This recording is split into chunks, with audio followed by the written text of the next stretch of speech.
next, we have the last speaker of the symposium, Professor Kwai-cheung Lo.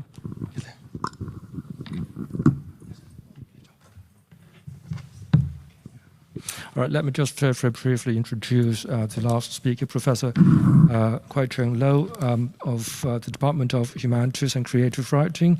His research interests include cultural studies, creative writing, film studies, ethnic studies, diaspora writing in English, East-West comparative studies, literary theory, psychoanalysis, and last but not least, Chinese cinemas, in particular Chinese ethnic minority cinemas. Today, he's going to talk about the ocean imaginary and China's overfishing in the age of water. So we'll start as soon as Professor Lo is ready. Hi, everyone. This is a long day, I guess. Well, so yeah, we're coming to end. Well, don't worry. So I will talk about the ocean imaginary. Can we turn it larger? Kind of thing.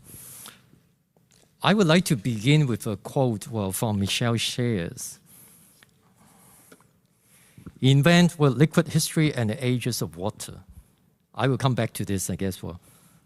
So first, what about ocean imaginary? Imaginary is generally understood as a human projection of how the external world should be related to oneself. Such imagined relation always contains implications of illusion and fantasy, even though it can be essentially a commonly shared understanding of how an ideal world should be and how one should live in it. The common imaginary is constitutive not only of one's identity formation, but also of society configuration, nation construction, as well as a global world perception, producing the powerful effects on the belief in the existence of a collective whole. However, the imaginary of oceans in human history reveals a much stronger sense of duality and alienation. The colonial discourses of maritime extension have long depicted the ocean as blank zone of the planet to navigate, to be mapped and partitioned, signifying narcissistically the masculine heroic voyages and conquests. Recent environmental humanities studies begin to look at the oceans with different conceptualizations. The theoretical exploration of oceanic studies attempt to open up different dimensions of seas by foregrounding the submarine immersion, I guess we earlier mentioned by Winnie, wet ontologies or multi-species non-human others, and indigenous epistemologies. However, the narratives of national interest, state territorialization, and militarization of the contest oceanic arena remain dominant in the popular imaginary.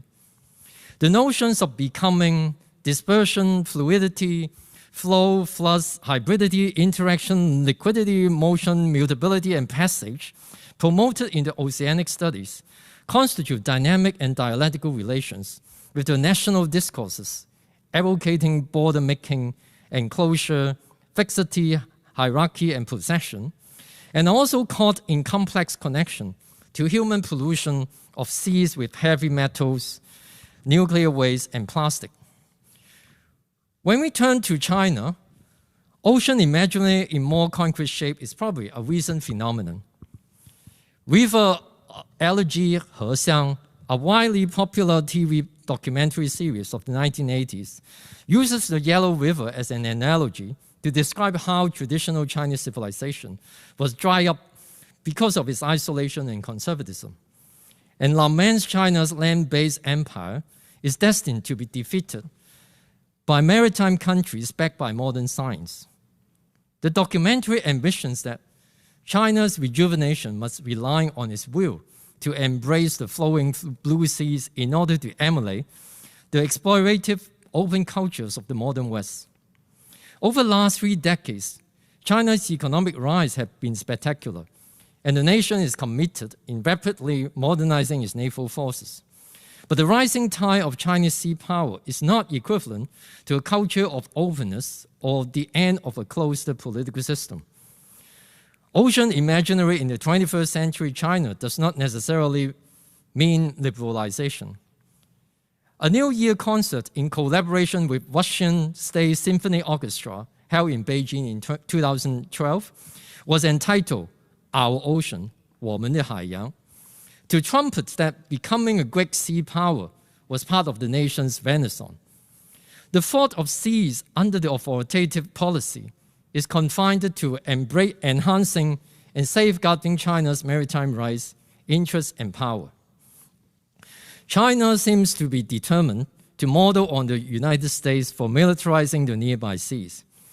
China's naval shipbuilding program put more vessels to sea between 2014 and 2018 than the total number of ships in the German, Indian, Spanish, and British navies combined. The world's ocean have not been divided by European imperialist expansions in order to assert the geographic mastery of space and routes. The formation of modern nation-state facilitates the territorialism of sovereign states to turn to the seas by militarizing the world's ocean. After World War II, the United States has become a global naval power. In 1953, President Harry Truman led the United States to claim a 200-mile fisheries conservation zone from its coastal area. Such act of new ocean territorialism gave rise to a global scramble for privatizing or nationalizing the world's oceans. In 1983, President Ronald Reagan signed a proclamation confirming U.S. sovereign rights and control over living and non-living resources within 200 nautical miles of the nation's coast in the exclusive economic zone. The United States endorsed such move by radically remapping of the world, by expanding all coastal nations through an exclusive economic zone of 200 nautical miles. So we can see, look at the map where all those in shape are somehow privatized or nationalized by the coastal states. While the EEC has enabled the United States to double its size, roughly about 55% of the world's ocean have been privatized and enclosed in all coastal nation states. Even though high seas are understood as global commons, the United States have turned them into missile testing zones that effectively restrict free passages. The militarization of the sea also makes it a radioactive waste dumping ground. Hundreds of thousands of barrels of radioactive waste have been discarded in the Atlantic and Pacific Oceans in the last century. The practice of state surveillance and border-making influence-based initiated by the United States after World War II now have been quickly imitated and picked up by China for different political purposes. Great power competition demonstrates the logic of mirror imaging. The rival usually sees the world the same way that the hegemon has, and we try to replicate the similar path to domination. The military built-up on its artificial islands in South China Sea is meant to legitimate the state governance in the image of defending national territorial integrity and sovereignty. The historical materialist method of analyzing international relations offers a dual vision by combining interstate competitions and class antagonism in understanding dominance and exploitation. China's phenomenal economic growth of the last 3 decades has turned the nation into a new dynamic center of capitalist accumulation and a major driving force of global economy, while plunging the society into one torn by class conflicts. The new Sinocentric capitalist expansion sharpens the problems for the US and Germany in the long World War II order, post-World War II order. The US dominance and exploitation are still covered by a democratic facade. China's attempt to challenge American hegemony and to assert its global power is less subtle, and the exploitation is more direct and brutal. The disputes over the seas may imply the possible transition of the hegemony of consent in the American model to be gradually replaced by the hegemony of coercion with the Chinese characteristic. Class elements comes in the analysis when we examine fishing industry as an example.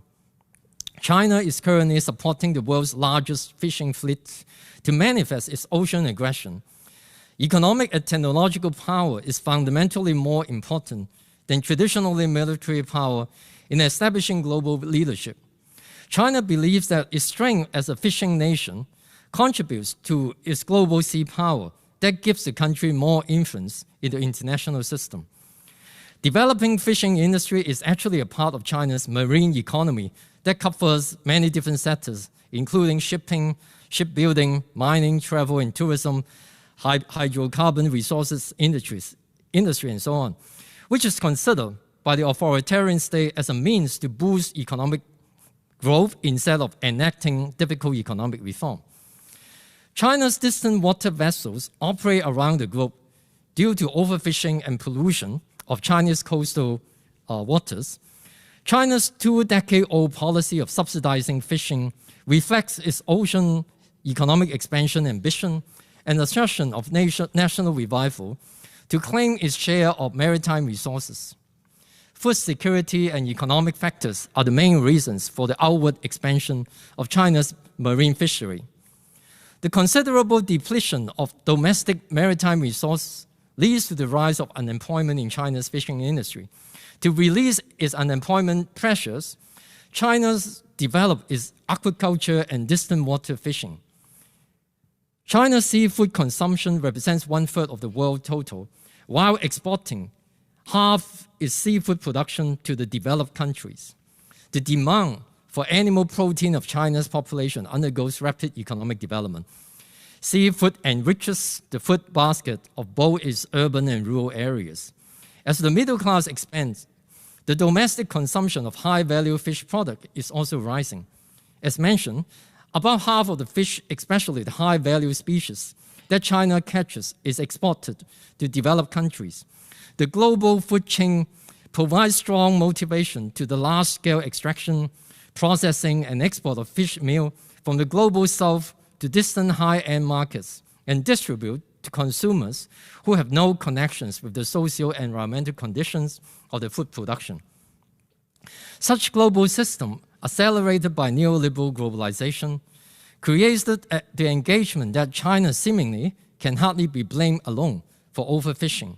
So you got the charts of the kind of total numbers of China's maritime catch and all that, and the consumption.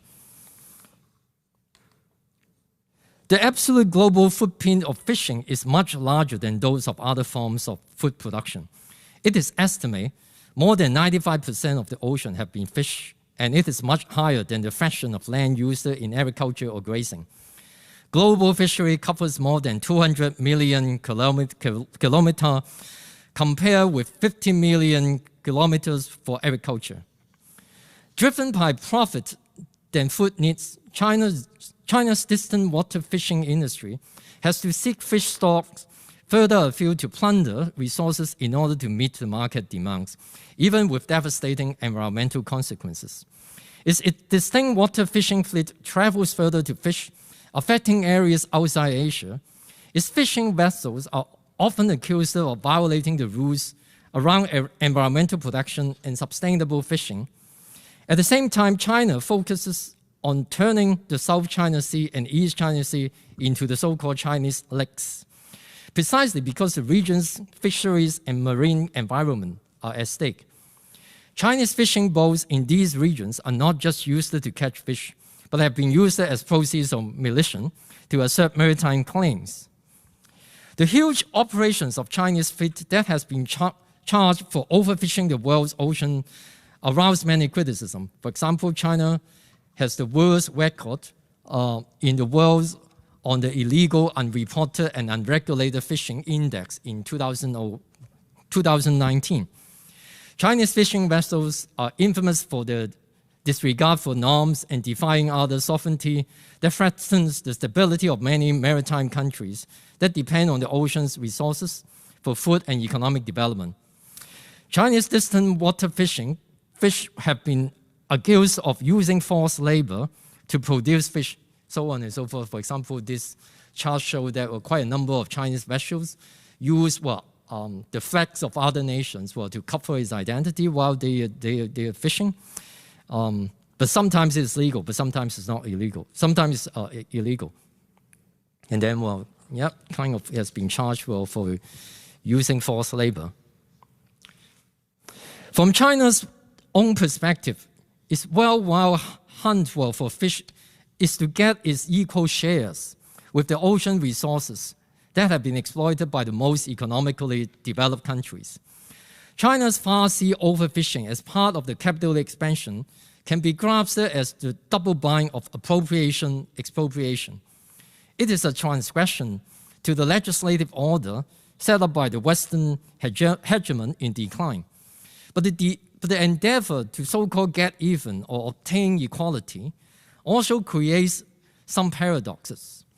China's growth has never been egalitarian within its own society, though its speed has been very fast.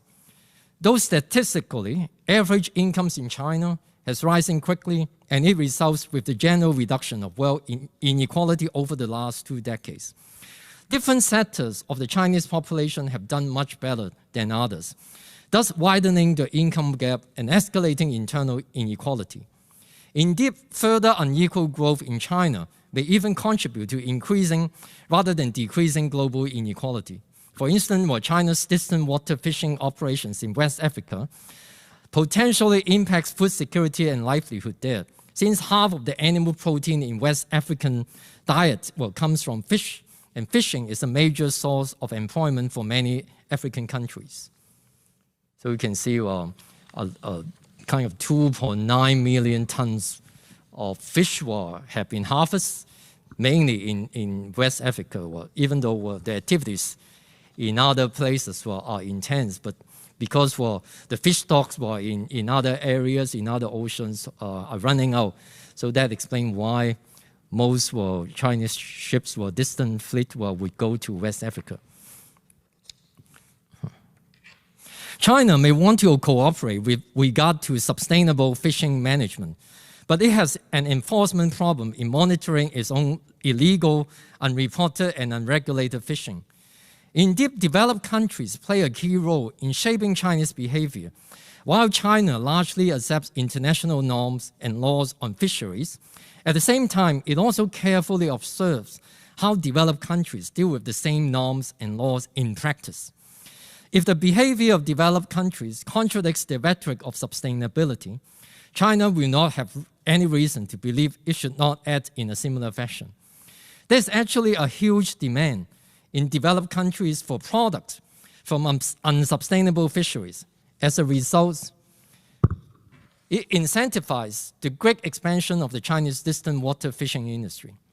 China, being the world's largest product of fish products, both wild catch and aquaculture, plays a very significant role in the sustainable management of international fisheries, which is also a major issue of environmental, economic, and food security implications. There are laws and regulations in China to govern its fishing industry for sustainability, just like you can look at the table. But in China has joined numbers of fisheries institutes that govern international resource management. However, the enforcement of these rules and agreements remains a problem. The state's economic objectives have also predominantly eclipsed the sustainability targets. Moreover, fishery is a type of collective action conundrum. That means unless all participants cooperate to manage the ocean resources sustainably, the collective good will not be obtained. So I come to the last kind of part where it's about how to invent in the age of water. Michel Serres, in The Birth of Thesis, writes that, as the call, invent the ages of water. What does it mean by inventing the ages of water? I understand the impacts generated by China's overfishing and the global reach of its sea power in the materialist frame as fluid dynamics. The early reform period of the nation, though producing eddies and swell, could be seen as smooth flows that has brought mutual economic benefits to itself as well as to other nations. But the recent surge of China's own transformation results with strong turbulence and can be categorized as tough flows. Given China's growingly aggressive actions in global scale, it is not surprising that the nation is generally depicted as an evil actor in world politics and environmental issues. The emphasis on China's threat alone, however, cannot fully describe the complex interplay of forces in intertwined relations in understanding and thinking the problem of climate change and the Anthropocene, let alone all the political entanglements. In the world that deviates from equilibrium and the established hegemony is crumbling, the China threat is conceptually singled out as vortices that constitute major components of turbulent flows. The vortex rolls its stickiness outwards to affect the global fluxes and countercurrents, creating the situation for changes, dissipations, deformation, and spiraling towards its end. In what way can we think with the oceans as a theoretical guidance, not as a metaphor, but a vibrant matter in the world? Even if thinking with ocean is a sheer fiction, a fiction that is not entirely comprehended by humans, can fiction constitute a matter that can engage and move us? Isn't the discourse of nation-state, sovereignty, territorial boundary also fiction, then that forms today's reality and world order? Indeed, this so-called reality relies more on fiction to cover its emptiness. When individual efforts fail to bring changes or generate changes not in accordance to our plan, and we are no longer willing to be subjected to the state power or to be manipulated by great power rivalry, we endeavor to think with oceans in order to reconfigure the non-human environment for productive ends, to transform the power relations among existing human communities, and to open up ourselves to an unknown agency that may be capable of determining our future. The attempt indicates a shift from seeing non-human oceans as mere repositories of human meaning to be endowed with causal agency in their own right. But it is not enough, since the emphasis on non-human agency may ignore non-humans' role in the constitution of human subjectivity, i.e., how oceans play a constitutive role in human subject formation. Instead, I propose a double project of adapting and overcoming human-non-human interactions by highlighting how human beings invoke knowledge of ocean as the basis of claims against other human beings in a struggle for the determination of the future of human-ocean relations.